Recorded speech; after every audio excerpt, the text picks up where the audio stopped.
Bueno, estamos prácticamente a mitad del año y bueno, el tiempo vale la pena para hacer un balance y una reflexión sobre la reforma fiscal que se aprobó para este año y también ver cuáles serían las perspectivas para 2011. Para hablar del tema me acompaña el contador público Juan Carlos Sabines, quien es profesor de la Escuela Bancaria y Comercial. Juan Carlos, gracias por estar aquí. No, gracias por la invitación. La reforma fiscal de este año fue muy controvertida porque subieron los impuestos, se incrementó el IVA, se incrementaron también las tasas del ISR, incluso se criticó mucho al gobierno porque decía que pues estaba actuando al revés de los demás países. Así es. ¿Qué balance se puede hacer a estas alturas del camino? Bueno, vamos a separarlo. Se aumentaron los impuestos directos, como es el impuesto al valor agregado y el impuesto especial sobre producción y servicios, y un impuesto al patrimonio tan importante como es el impuesto sobre la renta. Se hablaba de un problema inflacionario, pues ya el Banco de México nos ha anunciado que la inflación de alguna manera va en la línea con lo pronosticado, o sea, no ha afectado mucho la cuestión de la inflación. Sí ha afectado el consumo, pero habría que ver y habría que preguntarle a los analistas si ese es problema de la crisis financiera, de la cruda, digamos, que estamos viendo de la crisis financiera, o es derivado del incremento de los impuestos, o es una combinación entre ambos. En materia del impuesto sobre la renta, pues como sabemos aumentó la tasa del 28 al 30%.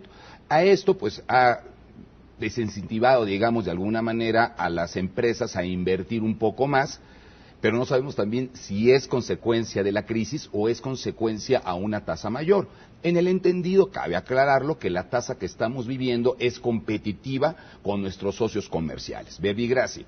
En Brasil la tasa máxima del impuesto sobre la renta es el 32%. En los Estados Unidos la tasa federal efectivamente es del 30%, pero hay un impuesto local que puede llegar hasta el 5%. El más barato, si no mal recuerdo, son los estados del norte que hablan de un 3%, un 2%. Entonces estamos competitivos con una tasa del 30%. ¿Qué les ha afectado a las empresas?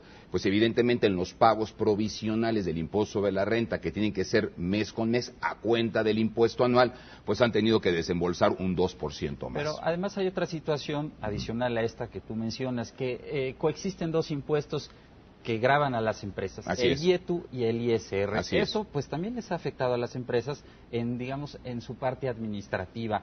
Se habla incluso de que algunas tienen que llevar doble contabilidad. No sé si sea preciso, pero esto es complicado.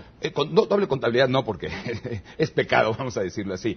Lo que se debe llevar es un control muy claro de su cobranza y de sus pagos, que cabe aclarar que de alguna manera las empresas ya lo teníamos que llevar, o ya lo tenían que llevar, considerando el impuesto al valor agregado, que desde hace algunos años, desde 2002 a la fecha, se volvió un impuesto de flujo de efectivo.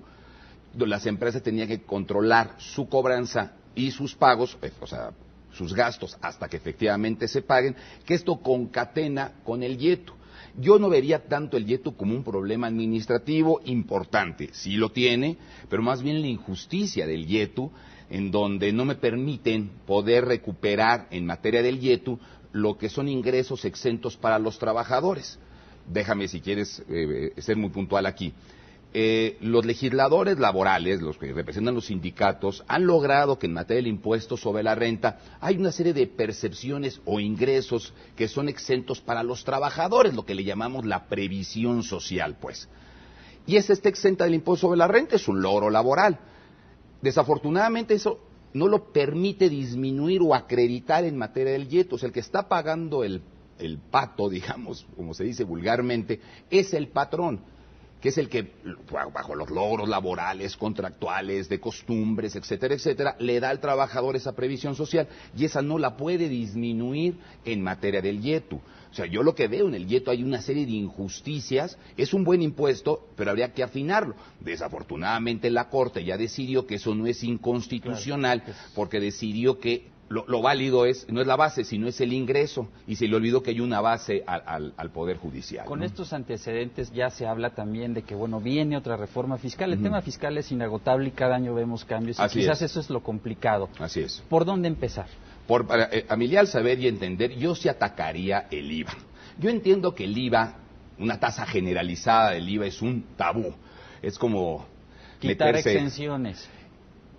Tendríamos que identificar las exenciones. O sea, hoy día los alimentos, los productos para alimentación, todos están grabados a la tasa del 0%. Pero es increíble que yo voy al supermercado y me compro un jabugo, que no es un producto eminentemente popular, y me está subsidiando. Compro las frituras ahora para ver el mundial y resulta que está grabado a la tasa del 0%. Las croquetas para el perro, resulta que está grabada la tasa del 0% por ser un producto destinado a la alimentación. No hacemos una disgregación. Yo entiendo que así habrá productos que debemos de seguir manteniendo, a mi al saber y entender, a una tasa del 0%. No debemos de afectar a nuestra población que ya está pues muy afectada por la economía, por los problemas sociales, etcétera, etcétera, ¿no? El problema es cuando toda iniciativa, sobre todo en materia fiscal, llega al Congreso. Ahí es donde realmente no se pueden poner de acuerdo los políticos y terminan aprobando cosas que a la postre pues pueden ser muy complicadas administrativamente hablando, como ocurrió con la reforma que se aprobó para este año, ¿no? ¿Qué posibilidades tú ves de que realmente se pueda tratar el tema del IVA en una reforma fiscal? Yo creo que si hablamos con los actores políticos y les explicamos cómo se maneja el impuesto al valor agregado, ¿cómo es posible que estemos subsidiando a cierto tipo de productos? Es ridículo que en este país a las papas fritas, ¿no? Al jamón serrano, si se me permite, lo estemos subsidiando. Es verdaderamente ridículo. Yo creo que cuando nació el impuesto al valor agregado tenemos una mala memoria.